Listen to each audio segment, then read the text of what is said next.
Assalamualaikum warahmatullahi wabarakatuh. Alhamdulillah rabbil alamin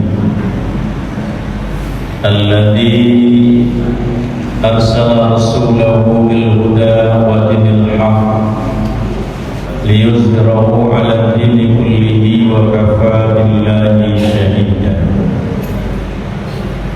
Asyhadu an la ilaha illallah wa asyhadu anna Muhammadar Rasulullah.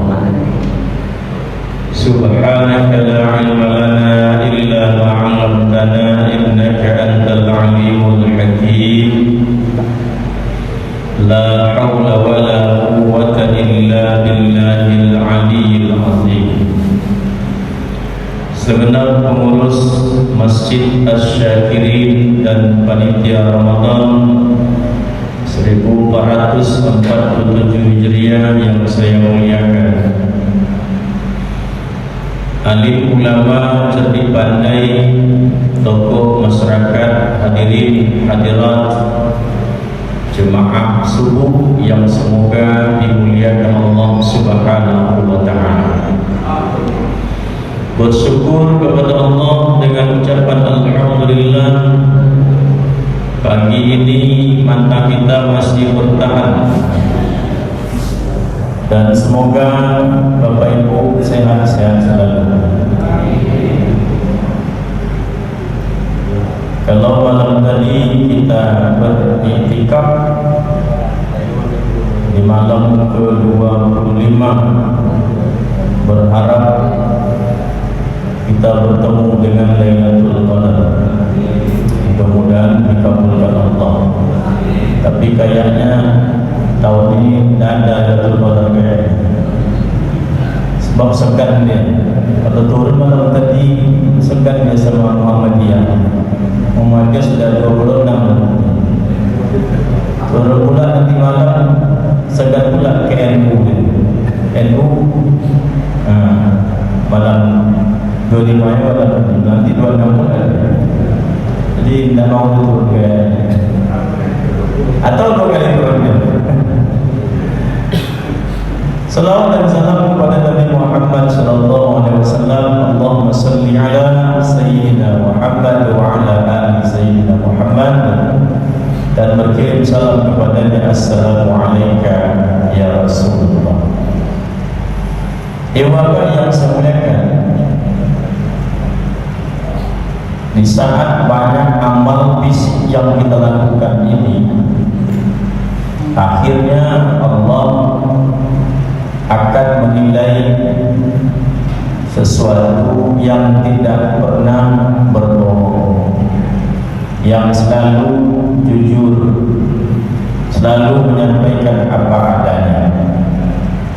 Apa kata Allah? Yauma la yanfa'u malun wa la banun illa man atallaha biqalbin salim. Pada hari ini tibalah saatnya, kata Allah, harta itu tidak lagi dihitung, tak lagi mendatangkan manfaat. Kawan-kawan, anak keturunan tidak lagi diambil manfaatnya ketika itu, alias tidak dinilai lagi. Dan nilai pada saat ini, kata Allah, orang-orang yang datang dengan hati yang suci, langsung di pusatnya nilai.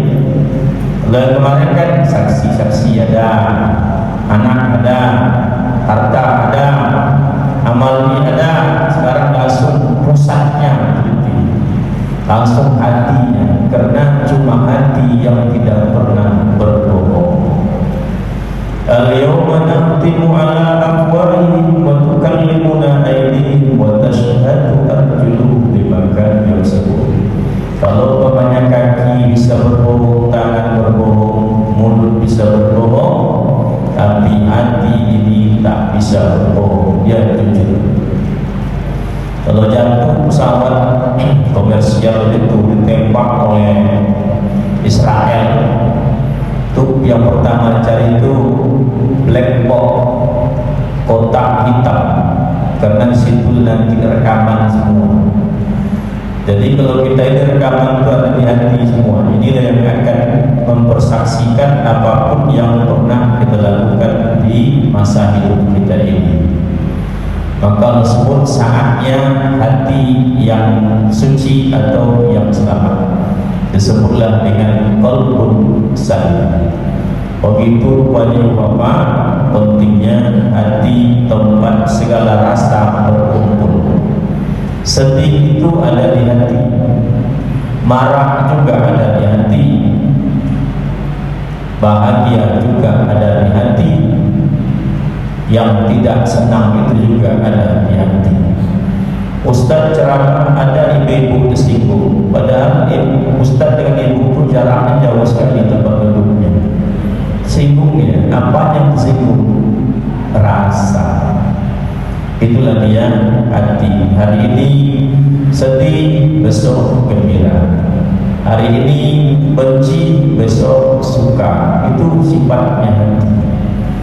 Kecuali hati-hati yang saling tadi itu, yang dijaga oleh Allah. Karena hati itu urusan Allah, Allah yang mengendalikan hati itu. Ibu bapak suka atau tidak mendengarkan ceramah saya, itu tergantung hati yang Allah kondisikan. Saya ja'alur rahman wudda, Allah jadikan hati orang itu senang dengan Allah yang jadikan. Dan bisa dipaksakan. Saya buat konsep ceramah sebagus-bagusnya, seindah-indahnya.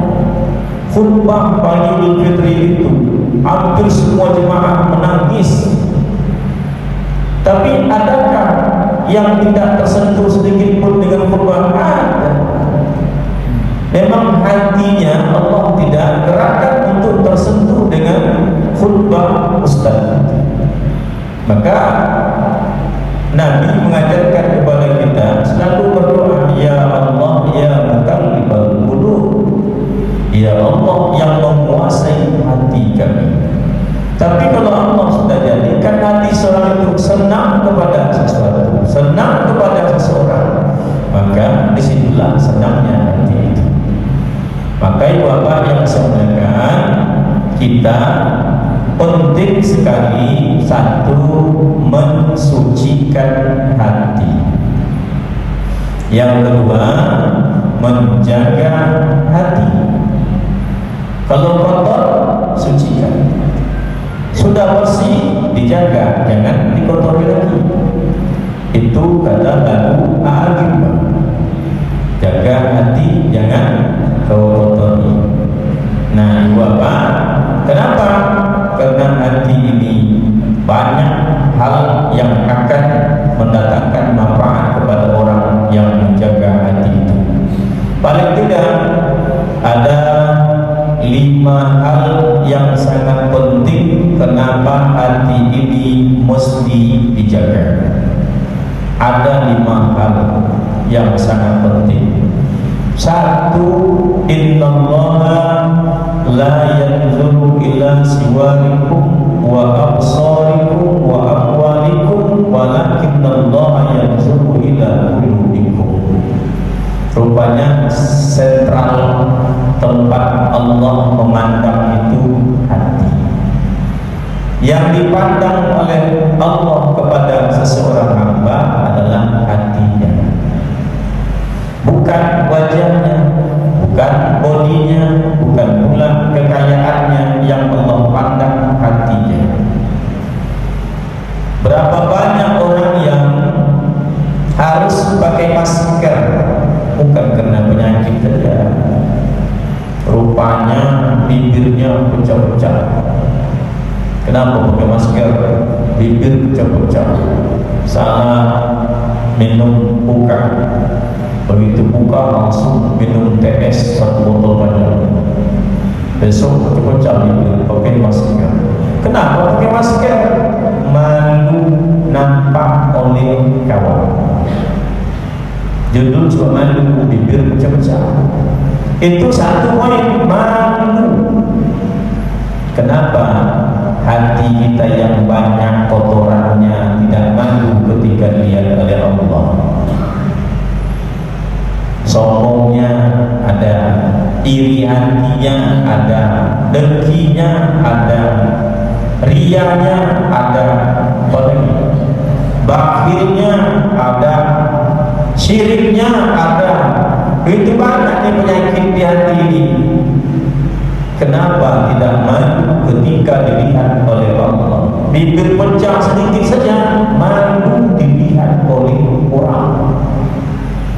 Bahkan tak cukup sampai di situ, dia segera ke dokter dan mengeluarkan biaya sekian ratus ribu, bisa jadi jutaan, supaya sesuatu yang membuat malu dilihat orang ini segera hilang. Hati kita yang dilihat oleh Allah, yang banyak penyakitnya, banyak tukaknya, kenapa tidak kita keluarkan biaya untuk mengobatinya agar dia segera sembuh? Nah, dibiarkan begitu saja. Berinfaklah, bersedekahlah, itu kita sedang mengobati hati. Maka kalau Allah sebut orang-orang bertakwa itu tidak pelit, ya karena hatinya sudah bersih dari penyakit bakhil itu. Kalau Allah sebut orang-orang yang bertakwa itu adalah orang yang bisa mengendalikan emosionalnya, ngomong pada tempatnya, tidak patut ngomong dia tidak ngomong, terkendali emosi. Kenapa ini? Memang hatinya sudah baik, sudah bersih. Orang yang bertakwa itu kata Allah, orangnya pemaaf, iya, karena dendam itu tak ada lagi di hatinya, sudah bersih hatinya. Orang yang bertakwa itu suka berbuat baik kepada siapapun, dimanapun dan kapanpun, iya, karena hati itu sudah baik. Tidak mungkin satu buah ceret itu di dalamnya air putih, begitu dituangkan keluar susu, tidak mungkin. Kalau di dalamnya air putih dituangkan, ya keluar air putih. Kalau di dalamnya ini kotor, begitu ngomong, Pak, ya kotor juga, tidak perlu tempat, tidak lihat di mana dia sedang ngomong. Itu kayak siapa kemarin itu, si Abu Jandal tonton orang se-Indonesia, sedunia mungkin, mulutnya seperti itu. Sampai di komen orang, kenapa hewan peliharaan ini dibebaskan tidak dirantai gitu. Memang dalam seperti itu, padahal itu sedang live ditonton oleh seluruh manusia Indonesia ini, berdialog dengan pakar hukum tata negara, tapi mulutnya kayak gitu. Nah, maka dalam seperti itu, walaupun dibungkus dengan topeng-topeng, saya orang Islam, saya ini alumni pesantren, saya ini organisasi ini, bungkusnya, tapi dalamnya tetap saja mengeluarkan apa yang muncul dari mulut teko, dari mulut ceret. Lalu susu dalamnya keluar susu, kopi dalamnya keluar kopi. Itulah yang benar, itu yang dipandang oleh Allah Subhanahu wa taala. Walakin Allah yanzuru ila qulubikum, yang Allah pandang itu adalah hatimu. Bagaimana hatimu itu yang Allah pandang. Nah, makanya Bapak, Nabi memprioritaskan tarbiyatul qalbi, pendidikan hati ini. Dididik, dilatih hati itu, dilatih oleh Rasulullah SAW. Hati itu dilatih. Nanti bab kedua setelah ini, Bapak, apa amalan yang akan mensucikan hati itu. Yang kedua, ya Bapak yang semuanya, kata Rasulullah, kenapa penting menjaga hati? Karena hati inilah sebagai penentu diterima atau tidak. Hati penentunya. Seseorang itu dianggap amalnya baik atau buruk tergantung hati atau niat yang ada di hatinya itu. Inna bil jasadil mudghah. Di dalam tubuh manusia itu ada segumpal daging. Idza sholahat sholahat jasadul kullu. Kalau daging itu baik, maka seluruh jasadnya itu dianggap baik. Idza fasadat fasadat jasadul kullu. Kalau hati itu jahat, buruk, maka seluruh amal anggota tubuhnya itu dianggap buruk. Ala wa hiya qalbu. Itulah yang disebut dengan hati. Dari Mekah ke Madinah bukanlah jarak yang dekat, apalagi jalan kaki berbulan-bulan. Perjuangan yang sangat berat bagi para sahabat yang ikut hijrah ketika itu. Berat, terik matahari, jarak tempuh yang jauh, tempat berteduh yang tidak ada, rumah makan di pinggir jalan apalagi tempat berteduh tak ada, apalagi rumah makan, sumber air yang tidak jelas. Sahabat ikut hijrah bersama Rasul. Tapi ada satu sahabat yang ikut hijrah itu tidak mendapatkan nilai hijrah. Coba bayangkan, sejauh itu dia berjalan berjuang, dia tak dapatkan nilai hijrah itu.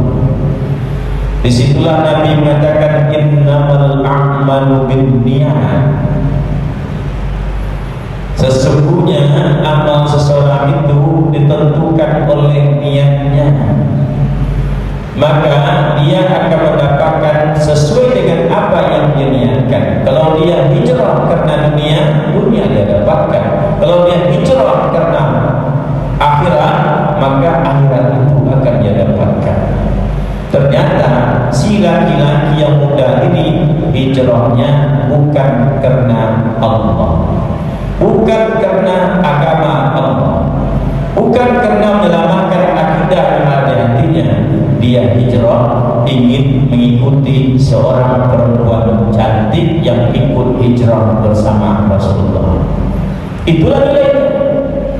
Makanya Bapak Ibu, sholat kita, puasa kita, zakat kita, haji kita, umroh kita, niat inilah yang menentukannya.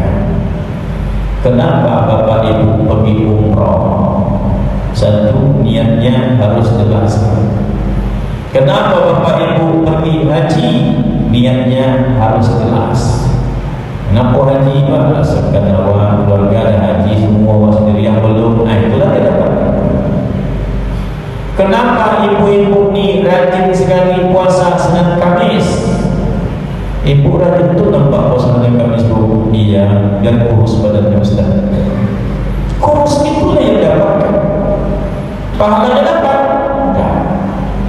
Maka kalau ada ibu yang ingin puasa Senin Kamis, tujuannya memang untuk diet atau diet berdua. Ya orang sekarang macam-macam ya kan. Dulu diet sudah sekarang diet pula.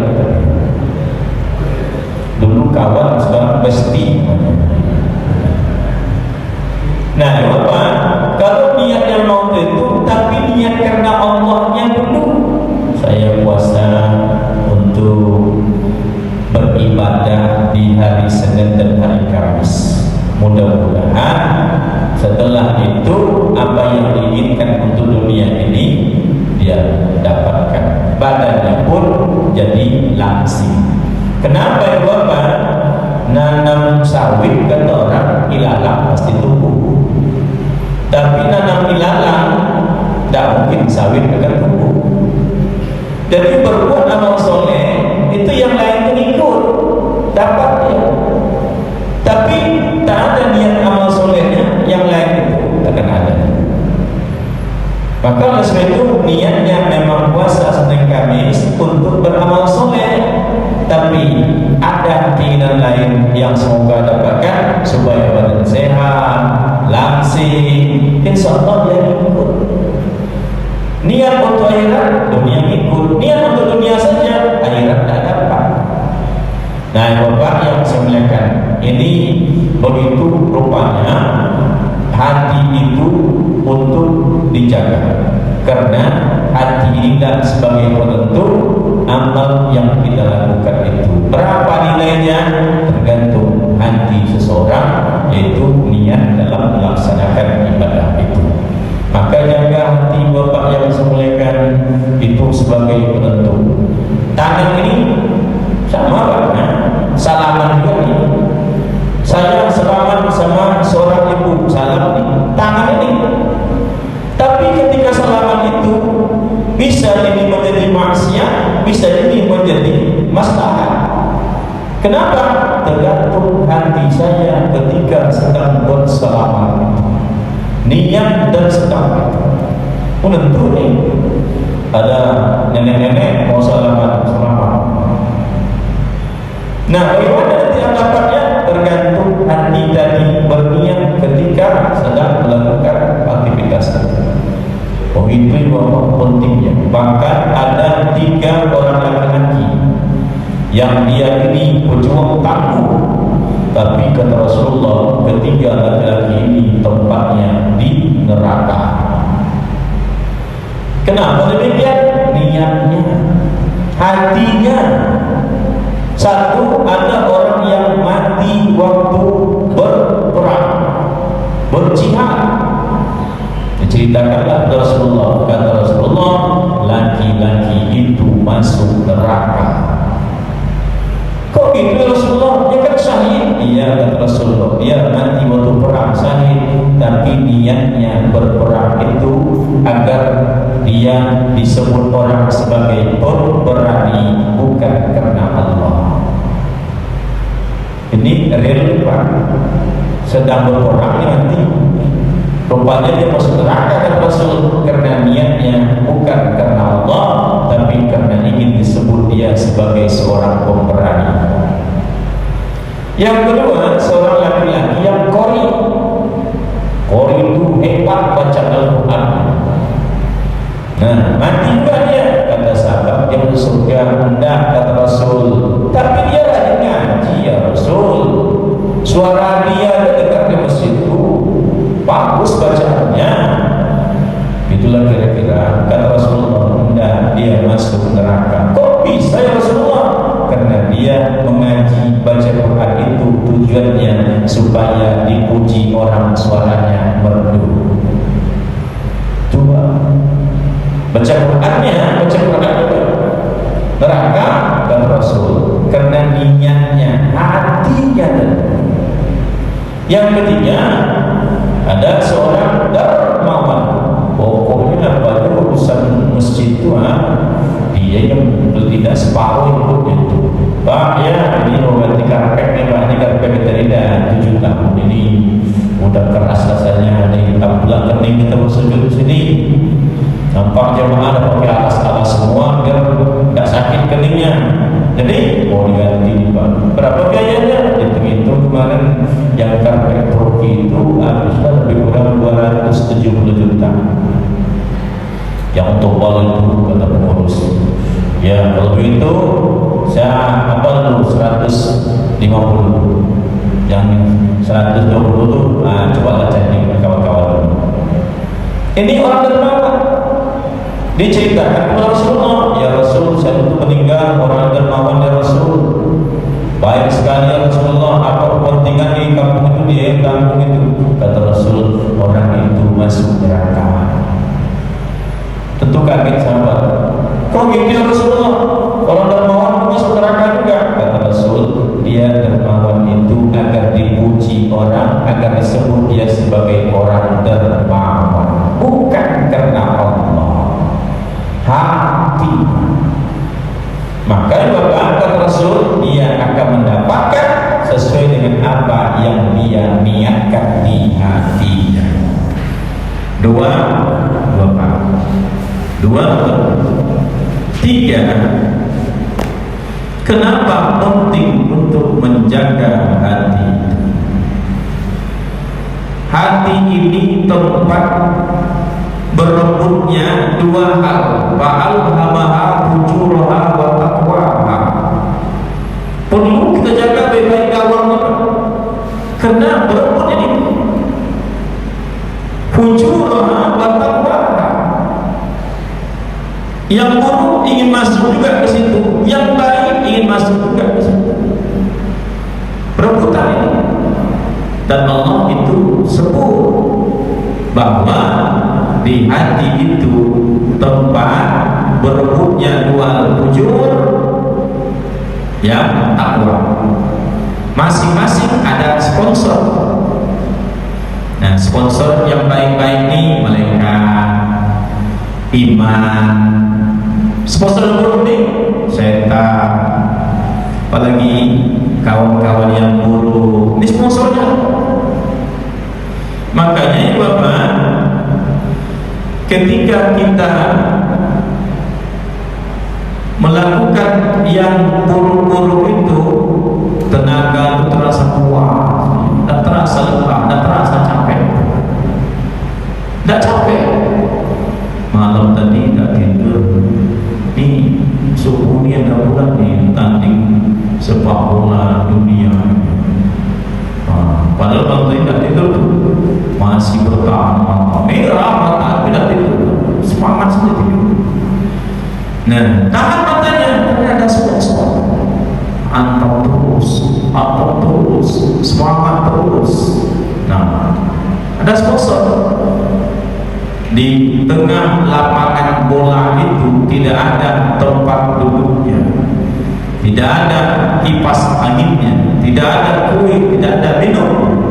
Yang ada cuma artis yang sedang konser. Nah, artis yang sedang konser. Jam berapa mulai? Jam 1. Jam berapa selesai? Jam 4:30. 1, 2, 3, 4. Tambah 30 menit. 4 jam 30 menit berdiri. Tidak ada tempat duduk. Tapi kok ramai orang itu, sanggup orang berdiri, joget-joget lagi. Kok sanggup? Sponsor. Itulah setan akan memberikan semangat, motivasi terus kepada orang yang melakukan aktivitas yang jauh dari agama itu. Tapi kalau nanti yang berbentuk aktivitas keagamaan itu sponsornya tidak ada, cuma malaikat. Maka banyak orang loyo. Kalau dibuka oleh wali kota, lomba lari 1 kilo terbuka untuk umum dan atlet tidak boleh ikut. Unsur militer dan kepolisian tidak boleh ikut. Yang boleh ikut orang masyarakat saja, orang sipil. Hadiahnya juara 1 sepeda motor, juara 2 sepeda motor. Tapi bukan 1 saja ini, banyak ini. Hadiah yang kurang kulkas, AC, kipas angin, apalagi rice cooker dan segala macamnya. 1 kilo ini banyak ikut juga. Sakit-sakit dikit kaki ikut juga tuh. Nah, begitu semangat gitu. Sponsornya jelas. Tapi Bapak yang sebenarnya kalau tak nampak ini materinya hadiah seperti itu, nah ini buat orang mulai tayo tanda. Itu Ibu Bapak yang sebenarnya yang disebut dengan iman. Sesuatu yang tidak nampak. Maka Yusuf Su'aib, Profesor Yusuf Su'aib bertanya kepada mahasiswanya, surga dan neraka itu sudah ada atau belum? Dijawab oleh mahasiswanya, sudah Pak. Di mana dia sekarang? Kalau surga itu sudah ada, untuk apa Allah ciptakan sekarang? Penghuninya belum ada. Tentu biaya operasionalnya besar. Siapa yang nyalakan, siapa yang bersihkan, siapa yang jaga, sementara belum ada orangnya. Seperti itu kan Bapak logikanya sesuatu yang disebut dengan ghaib ini. Tanya lagi, neraka sudah ada belum sekarang? Sudah Pak, katanya sesuanya. Di mana dia? Katanya surga seluas langit dan bumi. Terus di mana di tempat yang lain?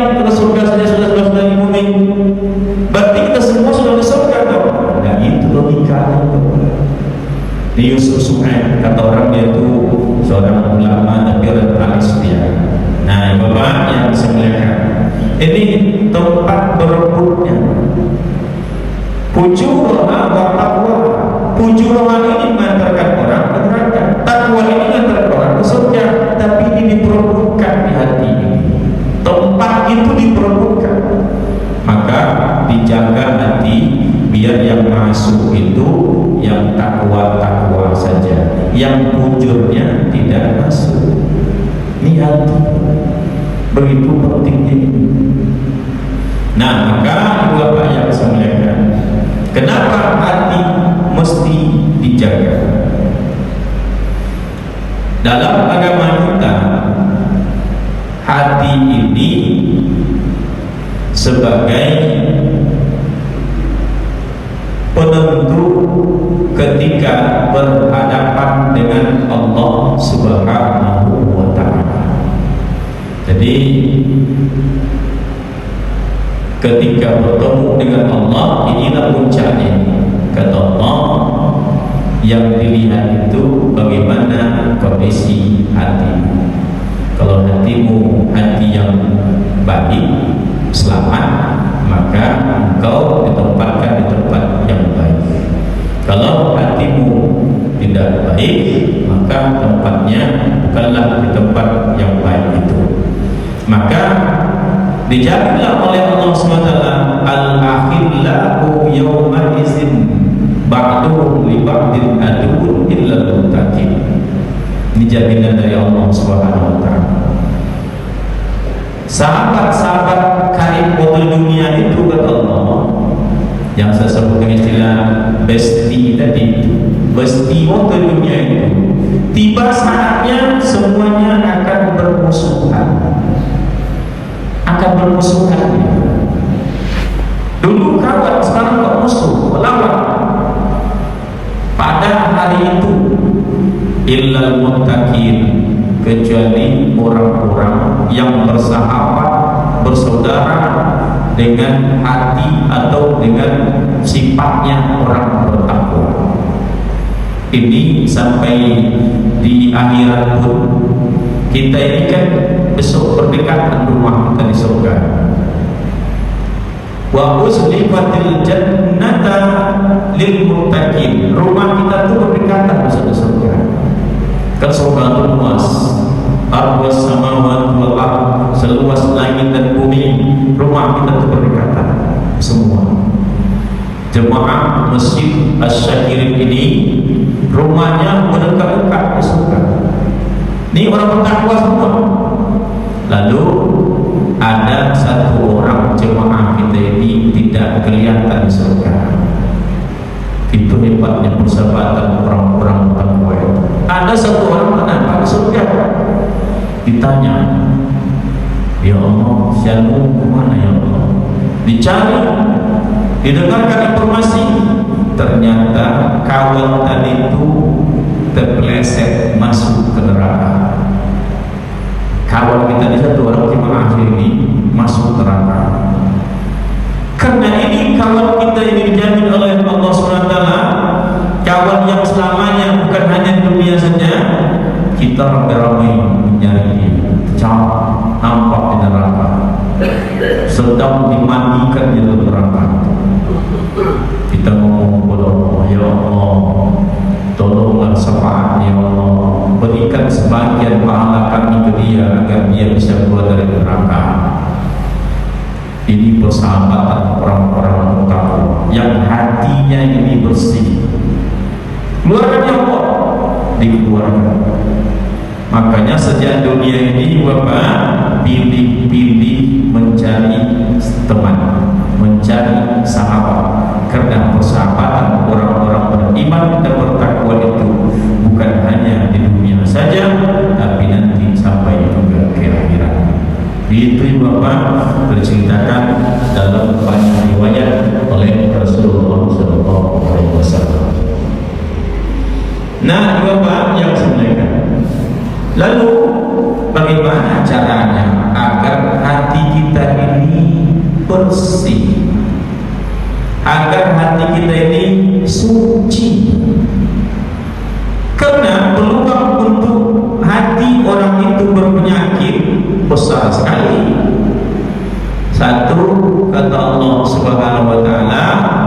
fi qulubihim maradun fazadahumullahu marada wa lahum azabun alim bima kanu yakzibun. Ini satu betul.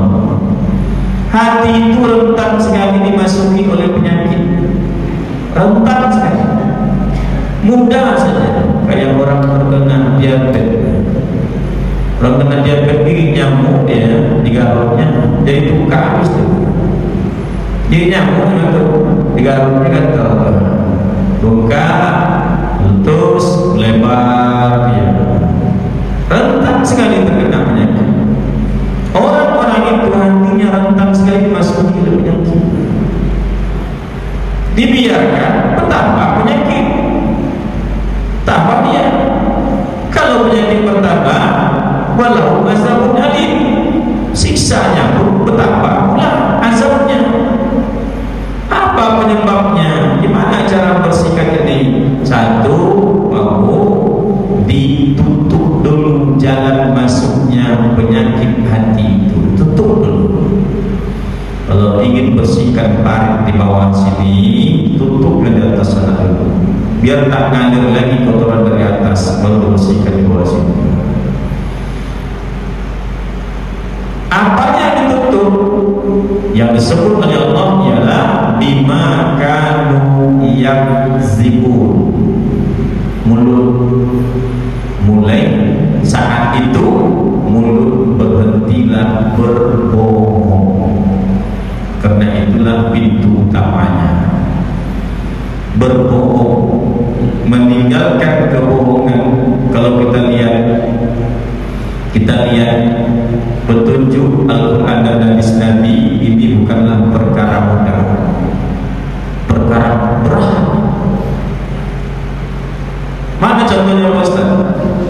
Dalam sebuah hadis Nabi menceritakan, man lam yada' qawla zur wal amala bihi, siapa yang tidak meninggalkan perkataan bohong dan tetap dia mengamalkan kebohongan itu, falaisa lillahi hajatan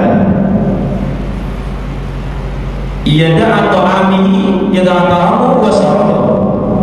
Allah tidak sedikit pun berkehendak terhadap lapar dan haus ketika dia berpuasa itu. Coba bayangkan, kita puasa lapar haus ini, tapi kita berbohong ketika berpuasa. Itulah kata Allah, saya tidak berhajat sedikit pun dengan puasamu selama kebohongan itu tidak engkau tinggalkan. Kalau Bapak Ibu lihat media televisi penuh dengan kebohongan.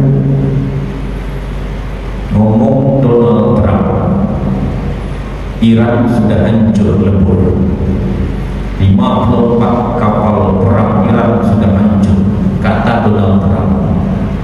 Tepuk tangan orang semua. Disiarkan pula oleh CNN, disiarkan pula oleh Metro TV, disiarkan pula oleh TV One. Iran hancur lebur. Ngomong pula Jenderal Iran, kapan Amerika mau ngirim tentaranya ke sini? Kami sudah tak sabar menunggu. Itu pula kata Iran. Lihat pula medsos yang hancur lebur itu, katanya kapal Amerika, bukan kapal Iran.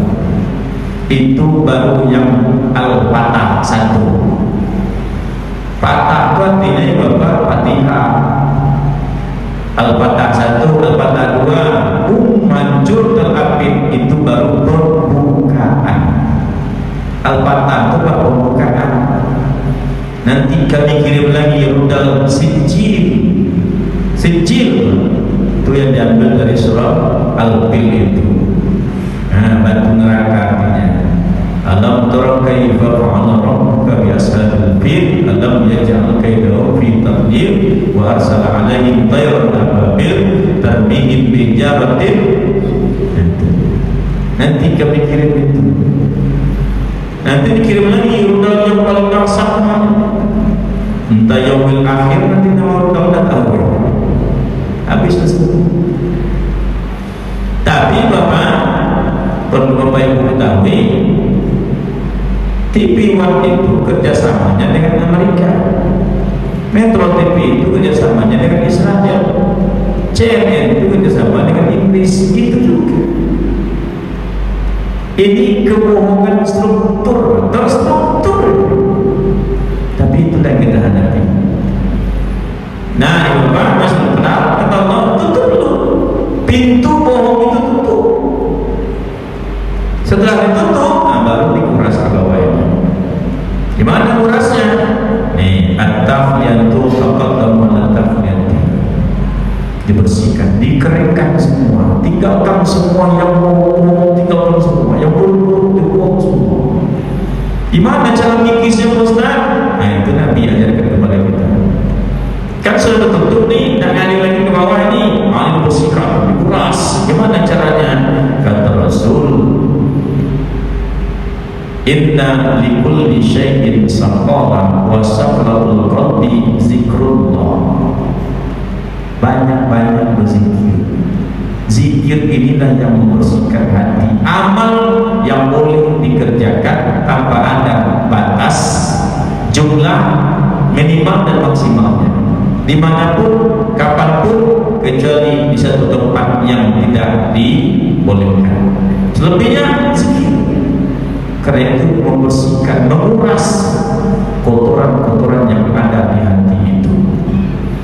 Jadi Bapak, sampai nanti yang sudah bersih ini yang keluar dari lisan kita. Itu yang keluar. Itu terasa tuh ketika kita kaget, terkejut, keluar dia kalimat mulia itu. Sedang cabut-cabut rumput di belakang rumah, pokok lah yang jago di belakang. Kaget kita, astagfirullahaladzim. Berarti isinya sudah itu aja tandanya, Pak. Ketika kita kaget, keluarnya kalimat mulia itu, nah itu sudah berisi dalamnya. Tapi begitu kaget alias terkejut, nah keluar namo satwa liar di dalam itu. Nah, begitu kaget kita disebutlah namo hantu semua, hantu laut, hantu sawo, hantu rinso, segala macam. Berarti itulah isinya. Sampai itu yang keluar. Ketika mau duduk, Allahu Akbar. Mau berdiri, Allahu Akbar. Subhanallah, la ilaha illallah. Itu ucapan di luar sadar karena isinya memang itu. Tuh zikir, zikir. Yang kotor dibuang, yang baik masuk dia. Nah, zikir mana yang bagus, Pak Ustaz? Pilih saja. Makanya di kalangan ahli tasawuf, zikir ini bukan lagi sunnah, zikir ini wajib. Bukan lagi sunnah. Bukan lagi kalau yang maunya itu apa? Ini betul dah. Ini kalau yang itu. La ilaha illallah, la ilaha illallah. Itu betul dah. La naik ke atas. Tidak ada apa-apa dunia ini. Kita pun tak ada. Tidak ada apa-apa dunia ini. Kita pun tak ada. Yang ada cuma Allah saja. Semua yang ada itu pinjaman semua ini. Termasuk ruh kita. La ilaha. Kenapa ke kiri kanannya begini, Bapak? Ini kaji orang ini, saya nyampaikan saja. Saya nyampaikan saja. La ilaha. Kenapa kanannya? Disinilah letaknya Nur Muhammad ketika Nabi Adam menciptakan itu. Diambillah nur itu, diletakkan, didudukkanlah di dalam hati kita yang berzikir. Illallah, didudukkan di situ. Maka kiri hantam ke hati ini Allah itu. Yang gimana rasanya, Ustaz? Sampai nanti terasa ada jawabannya. Dipanggil, menjawab dia. Allah menjawab dia. Sampai seperti itu. Tapi kaji orang ini. Nanti kalau ada ulama mau ditanyakan kaji itu Ustaz, nah ini ada pula spesial. Nah, Bapak, zikir.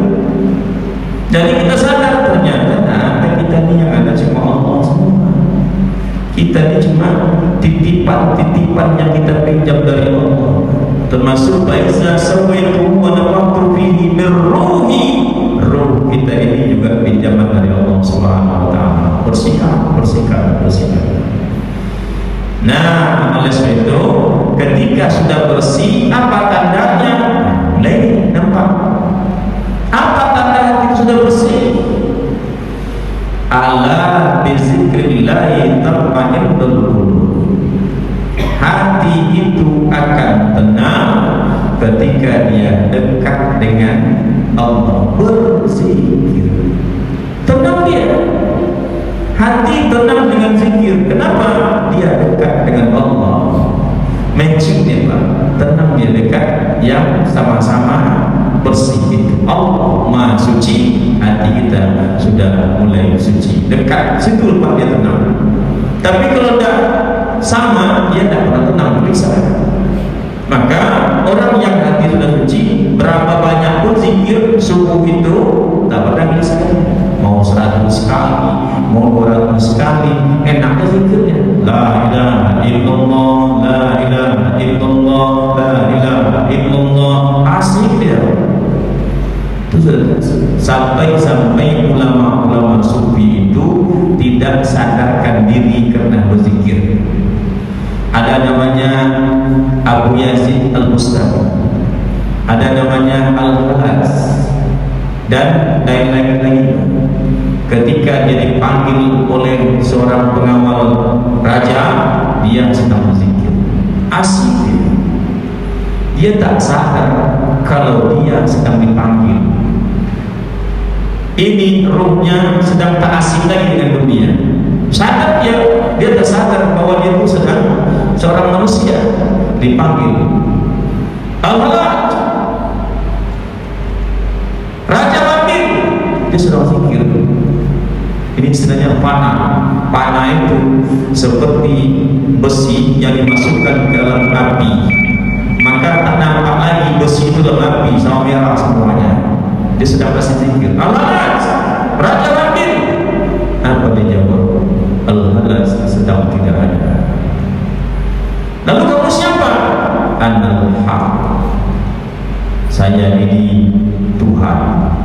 Dalam zikir tadi Pak. Tapi si Ahlul Balam raja tahunya kalau ada orang mengaku dia Tuhan, syirik. Ini halal darahnya. Karena kajian fikihnya seperti itu.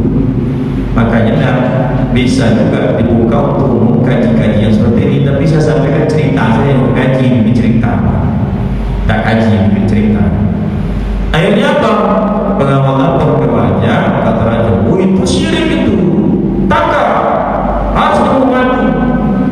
Dipanggil lagi oleh si pengawal. Allah, ya, kau dipanggil raja, baik. Bingung sih, tadi sebut Allah, kata tidak ada. Yang ada Al-Haq. Sekarang kau ada dia.